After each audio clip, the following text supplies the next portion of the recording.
Hello students, आज का हमारा लेक्चर नंबर 20 और आज हम यूनिट 3 स्टार्ट करेंगे। सबसे पहले सिलेबस है, इसको देख लीजिए। देखिए, columns of a matrix A are linearly independent if and only if there exist vectors x not is equal to 0 such that A x is equal to 0। ये है the columns of matrix A of order m cross n are linearly independent if and only if rank of A is less than n। The matrix A has rank R if and only if it has R linearly independent columns, whereas any S columns S greater than R are linearly dependent। और analogous result for rows करने हैं हमें। Linear, homogeneous और non homogeneous equations के बारे में पढ़ना है। और equations A x is equal to 0, आपको मालूम होगा A x is equal to 0 ये मैट्रिक्स और जो इक्वेशंस है लीनियर इक्वेशन उनको डिनोट करता था। तो हम ये करेंगे has non-zero solutions if and only if the rank A is less than n, the number of columns, the number of linearly independent solutions of equation Ax is equal to 0 is n minus r, where r is rank of matrix A of order m cross n. The equation Ax is equal to b is consistent if and only if the matrix A and augmented matrix होती है A semicolon B are of the same order। तो ये है हमारा syllabus, ठीक है। अभी concept देखते हैं। तो सबसे पहले कंसेप्ट बनाने के लिए आपको मैट्रिक्स को बनाना पड़ेगा। लीनियर इक्वेशंस, जो सेट ऑफ लीनियर इक्वेशंस है उनसे एक मैट्रिक्स बनानी पड़ेगी। तो उसको बनाने का तरीका बता रहा हूँ। देखिए, तो अगर इक्वेशंस कुछ ऐसी होंगी a11 x1 a12 x2 so on 2 ऐसे।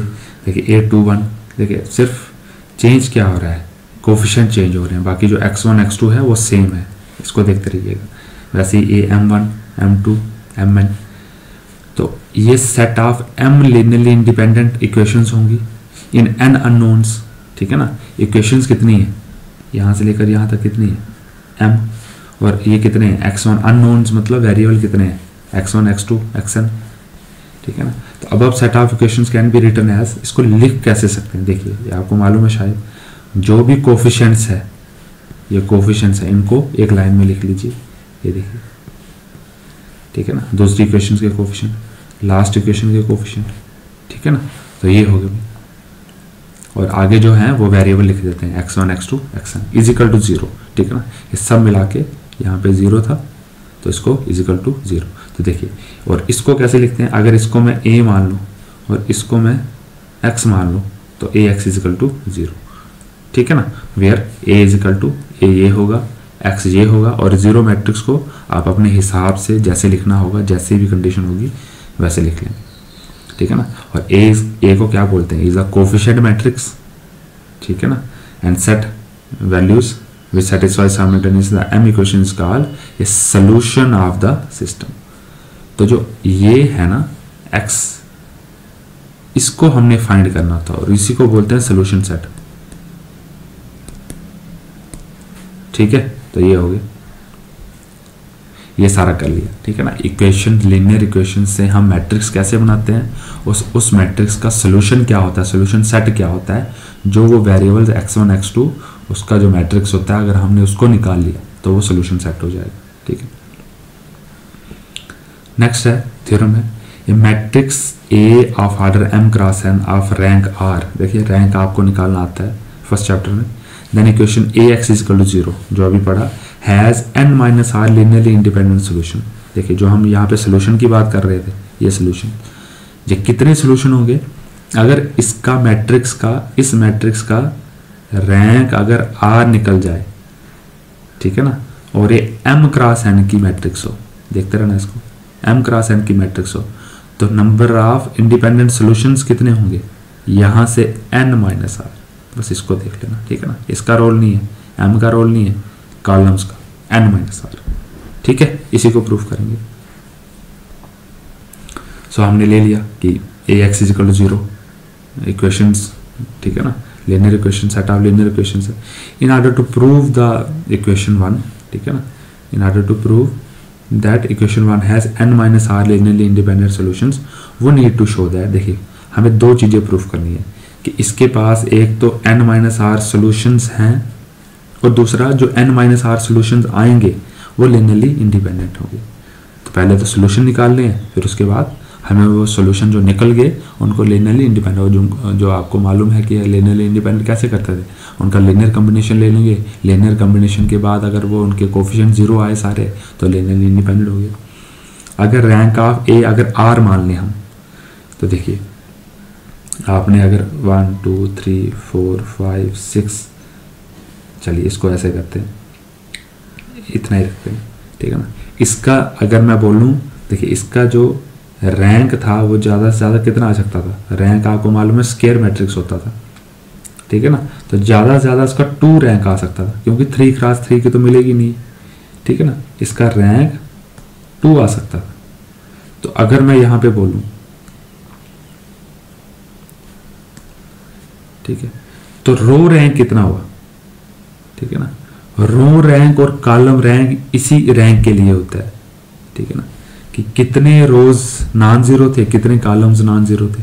तो रैंक का मतलब होता है रो रैंक और कॉलम रैंक, ठीक है ना, कि रो कितने स्क्वायर में मिले, कॉलम कितने स्क्वायर में मिले, तो बराबर ही होता है, ठीक है ना, क्योंकि आपको पता है वो रैंक जो है वो स्क्वायर मैट्रिक्स का निकलता है।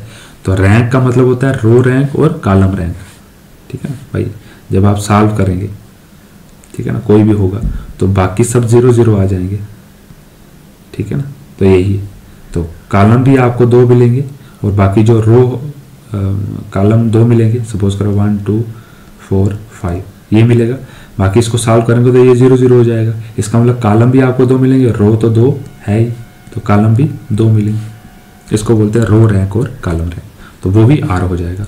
तो A has r linearly independent columns. देखिए जो 0 0 आ गया, रैंक में क्या होता था, मैंने जब आपको सॉल्व करवाया था मैंने बोला सॉल्व करेंगे, और पहले तो ठीक है ना, एक होता था रो ट्रांसफॉर्मेशन से, रो ट्रांसफॉर्मेशन, कॉलम ट्रांसफॉर्मेशन, जो रोज 0 0 आ जाते थे उनको छोड़ देते थे, जो बचती थी नॉन जीरो उनको बोलते थे, जितनी रोज और जितनी कॉलम्स बचती थी उनको बोलते थे ये रैंक है।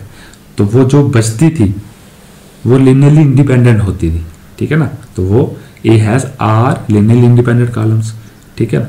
और देखियो इसको आर, इसको अगर मैं यहाँ पे देखूँ तो इसको कॉलम फर्स्ट, इसको C1, इसको C2, इसको C कौन सा है N, ठीक है ना, ऐसे लिख सकता हूँ। देखो ए को मैंने ऐसे ही लिखा है, यहाँ पे देखो ए को कैसे लिखा है, अगर ये ए को कॉलम फर्स्ट, ये आपको लगेगा इस तरफ ऐसे लिखा हुआ है, कॉलम सेकंड, कॉलम N, और जो वेरिएबल है x आपको मालूम है ऐसे लिखते हैं उसको, इजिकल टू 0।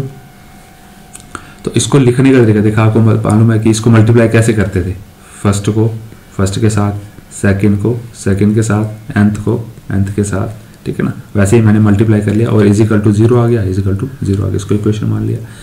तो कॉलम रैंक r है, देखिए r कॉलम रैंक है, तो क्या होगा, तो r तक जो है, तो r कॉलम तक लिनियरली इंडिपेंडेंट होंगे और r के बाद जो है वो लिनियरली डिपेंडेंट हो जाएंगे। वही लिखा है कि C R तक तो ठीक है लिनियरली इंडिपेंडेंट होंगे, लेकिन CR+1 CR+2 CN जो है वो लिनियरली डिपेंडेंट हो जाएगा, क्योंकि रैंक R है, ठीक है, तो ये लिखा मैंने। सो ईच, देखिए आपको मालूम है कि जो लिनियरली डिपेंडेंट होते हैं, हमने एक थ्योरम की थी कि a set is linearly dependent if there exist some element, मतलब कि वहाँ पे there exist some xk which can be written as linear combination of its previous vectors. तो इसको प्रीवियस वेक्टर के लिनियर कॉम्बिनेशन में लिख सकते हैं। तो भाई अगर ये CR+1 ये सारे लिनियरली डिपेंडेंट हैं, तो इसको प्रीवियस वेक्टर जो लिनियरली डिपेंडेंट वेक्टर है, जो लिनियर डिपेंडेंट वेक्टर कहाँ से कहाँ तक है, C1 C2 CR तक, उनके लिनियर कॉम्बिनेशन में लिख सकता हूँ। देखिए मैंने लिख लिया इसको, तो CR+1 को कैसे लिख लिया, C1 C2 CR तक के लिनियर कॉम्बिनेशन में, तो बाकी A1 A11 ये लिख लिया, ठीक है। CR+2 को भी C1 C2 CR के लिनियर कॉम्बिनेशन में लिख लिया, CN को भी। देखिए अब यहाँ पे क्या है, तो कितनी टर्म्स आएंगी, देखिए C1 से लेकर CR तक R टर्म्स होगी, और CR+1 से लेकर CN तक कितनी टर्म्स होंगी। देखिए अगर ये होगा 1 से लेकर 10 तक 10 टर्म्स होंगी, और 11 से लेकर 20 तक कितनी टर्म्स होंगी, तो आप क्या करते थे 20 माइनस 11 नहीं करते थे, आप करते थे 20 माइनस 10, ठीक है ना, 10 टर्म्स होंगी, ठीक है ना। वैसे ही n माइनस r टर्म्स होंगी, ठीक है ना, यहाँ से यहाँ तक। तो कितनी होगी, लिखा तो है C1 C2, तो कितनी टर्म्स, लास्ट टर्म जो आएगी वो T1 होगी और T क्या होगा n माइनस r, ये बताना था। तो क्योंकि n माइनस r यहाँ पे लिखेंगे बार बार तो अच्छा लगे, उसके लिए उसको T लिख लिया। तो AT2 C2 लीनियर कॉम्बिनेशन तो उसी के लिखे, ये नहीं था, हाँ ये, तो ये लिख लिया C1 C2 CR, लेकिन T आ गया, ठीक है ना। कितने, देखो कितने था 1 2 3 4 5, तो कहाँ तक जाना है n माइनस r, तो मैंने बोल दिया T n माइनस r, ठीक है। तो ये आ गया। तो इसको देखो, इनको दोबारा लिख रहा हूँ, देखिए ये सब दोबारा लिखा, CR तक तो ठीक था, इनको दोबारा लिखा C2 CR तक तो ठीक था, लेकिन जो CR माइनस R प्लस 1 था इसको इस तरफ लेके चला गया, तो ये आ गया माइनस CR प्लस 1, और बाकी जो भी थे वो इनको 0 0 0 और इज इक्वल टू 0। वैसे ही देखिए सेकंड वाले को ये, और इनमें क्या था CR प्लस 2 था, CR प्लस 2 था, इसको इस तरफ लेके चला गया, ठीक है ना। बाकी सारा तो देखिए CR प्लस 1 तो 0 हो गया, CR प्लस 2 माइनस 1 के साथ हो गया, बाकी सब 0 है। वैसे ही ये वाला, तो इसमें CN वाला माइनस 1 आएगा, बाकी सब 0 आएंगे, ये देखो, ठीक है। तो ये हो गया comparing 1 by 1 the above equations with equation 2, ठीक है ना। अब क्या बोला भाई, इन सब इक्वेशंस को अगर 2 के साथ इक्वेट करेंगे, इस इक्वेशन के साथ इक्वेट करेंगे, तो क्या मिलेगा हमें सोल्यूशन सेट मिलेगा, ठीक है ना। वो get solution set to above है। देखिए यहाँ पे क्या है, अगर इसको हम मैट्रिक्स फॉर्म में देखें तो ये इसको देखिए, अगर इसको मैट्रिक्स फॉर्म में लिखना हो तो कैसे होगा, तो इसका सोल्यूशन सेट आएगा A11 A12 A1R, ठीक है ना, -1 0 0, ये लास्ट में 0। तो देखिए जो इसको सेटिस्फाई कर रहा है उसी को लिखेंगे। देखिए A11 A12 ऐसे ही लिखते हैं, इसको आपको पता है ना, x1 x2 ऐसे ही लिखते हैं। तो इसको x1 रख लिया, इसको सोल्यूशन सेट, जो भी कोफिशिएंट्स होंगे उनको ऐसे लिखेंगे। सेकंड के लिए देख लीजिए ऐसे होगा, इसमें ये एक -1 आएगा, देख लीजिए कोफिशिएंट, यहाँ पे -1 आएगा, ठीक है ना। और यहाँ पे लास्ट में -1 कहाँ पे आया था, लास्ट CN के साथ, तो CN वाला बिल्कुल लास्ट, यहाँ पे -1 आएगा, ठीक है ना। और हम बता देंगे T क्या है n माइनस r, जो कि बार बार बता रहे हैं हम। सो कितने सोल्यूशन मिले, 1 2 xt, T कितना था n माइनस r, तो सोल्यूशन कितने हो गए n माइनस r, ठीक है। क्योंकि यहाँ पे देख लीजिए इक्वेशन ही n माइनस r थी, ये फर्स्ट इक्वेशन है, ये सेकंड इक्वेशन है, ये Tth इक्वेशन है, और T क्या है n माइनस r। तो n माइनस r इक्वेशंस मिली, n माइनस r इक्वेशंस में से हमें n माइनस r सोल्यूशंस मिल गए। तो हमने बता दिया भाई thus we get n minus r solutions as x1 x2 xt, ठीक है ना, टू द अबव इक्वेशंस मिल गए। हमें बताना है अब लीनियरली इंडिपेंडेंट, तो हमें क्या करना है, लीनियर कॉम्बिनेशन लेना है। तो A1 x1 ये रख लिया लीनियर कॉम्बिनेशन सबका। तो अब इसको कैसे लिख सकता हूँ, A1 इंटू x1 की वैल्यू ये है, A2 x2 की वैल्यू ये है, AT xt की वैल्यू ये है, ठीक है ना। अब देखिए कंपेयर कैसे करूँगा, तो यहाँ से मैं किसी के साथ भी इसको कंपेयर कर सकता हूँ। मैंने किया A1 को -1 वाले के साथ कंपेयर, A2 को इसके साथ कंपेयर, AT को लास्ट वाले के साथ कंपेयर। तो कंपेयरिंग R प्लस 1, ये कितनी थी, यहाँ से लेकर यहाँ तक R प्लस 1, यहाँ पे कितनी थी, R प्लस 2 2th टर्म थी, यहाँ पे कौन सी टर्म थी, nth टर्म थी, एलिमेंट्स, ठीक है, ऑन बोथ साइड्स कंपेयरिंग, ठीक है ना, comparing R plus 1 R plus 2 nth element on both sides, ठीक है ना।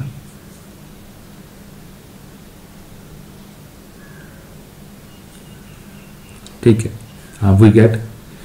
सो जब कंपेयर करेंगे तो क्या हो जाएगा, A1 किसके साथ कंपेयर होगा, यहाँ पे 0 इंटू A1 होगा कोई, ठीक है ना, क्योंकि ये 0 है, प्लस 0 इंटू A2 होगा।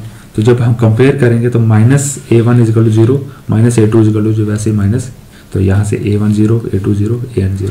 तो हमने जो प्रूफ करना था कि ये 0 है, आपको मालूम है लीनियरली इंडिपेंडेंट में क्या करते थे, अगर हम सब कोफिशिएंट्स को 0 बता दें तो वो प्रूफ हो जाता था। तो therefore are linearly independent, hence has n minus r linearly independent solution.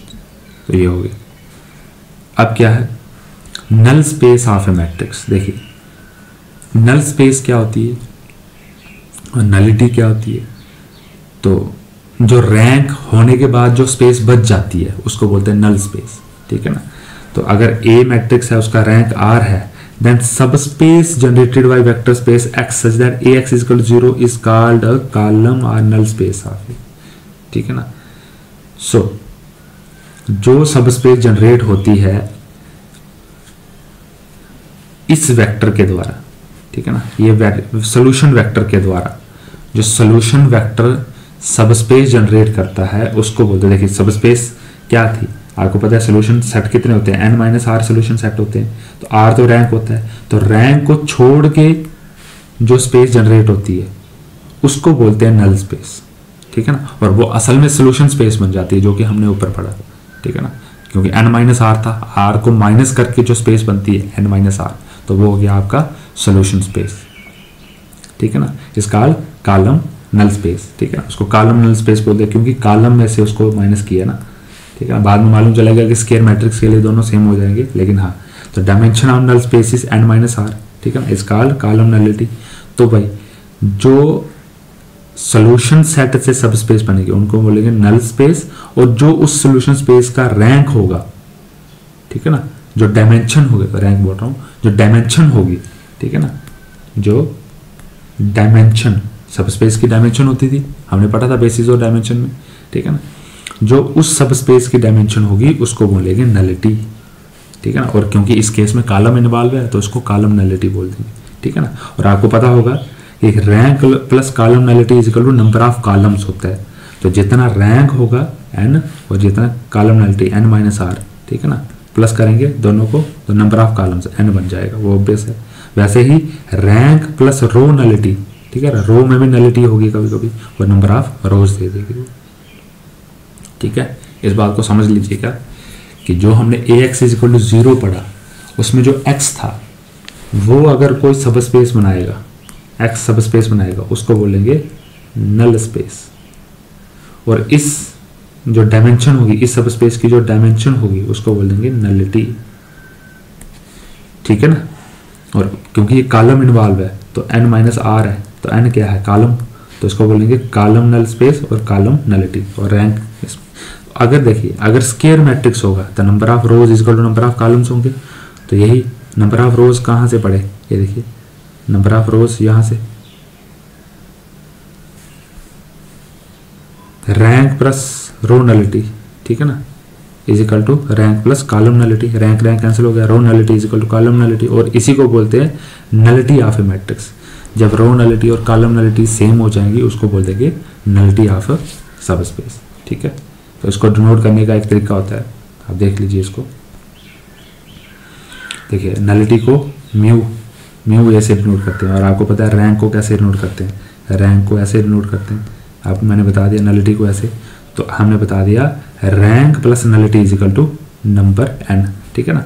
अगर ये स्क्वायर मैट्रिक्स होगी तो कुछ भी हो सकता है, ये नंबर ऑफ रोज भी हो सकता है, नंबर ऑफ कॉलम्स भी हो सकते हैं, ठीक है ना। तो ये होगा, तो इतना रखते हैं आज, थैंक यू ऑल।